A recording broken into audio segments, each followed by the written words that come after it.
आज का हमारा टॉपिक है मांग का नियम।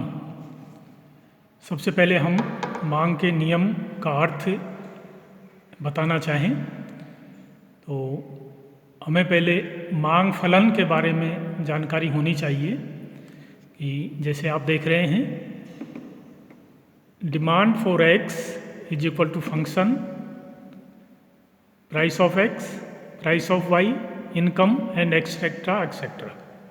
इसका मतलब ये है कि x वस्तु की मांग, उसकी कीमत, संबंधित वस्तु की कीमत, उपभोक्ता की आय, रुचि, फैशन इत्यादि के द्वारा निर्धारित होती है।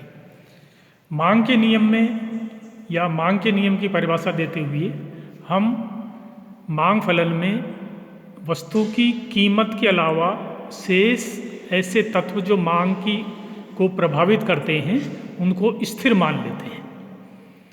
अतः मांग के नियम की परिभाषा हम इस प्रकार देते हैं कि अन्य बातों के स्थिर रहते हुए जब वस्तु की कीमत में कमी होने पर मांग में वृद्धि हो जाए तथा कीमत में वृद्धि होने पर मांग में कमी हो जाए तो मांग तथा कीमत का ये जो संबंध है, ऋणात्मक संबंध, इसी को हम मांग के नियम के नाम से जानते हैं।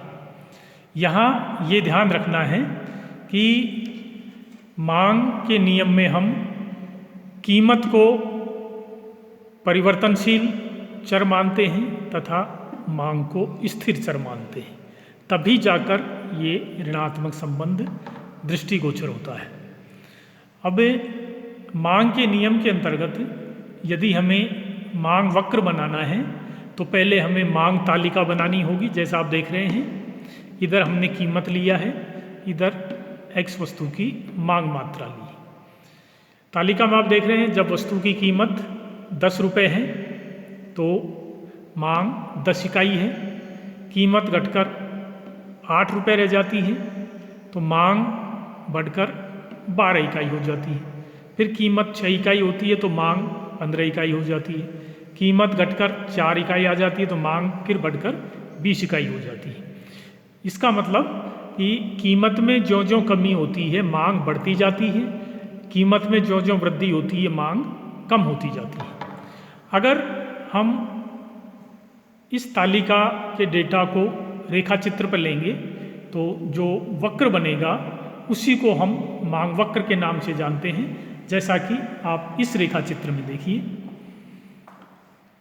0 x अक्ष पर हमने डिमांड लिया है, 0 y अक्ष पर प्राइस लिया है, d मांग वक्र है जो कीमत के संदर्भ में ऋणात्मक है।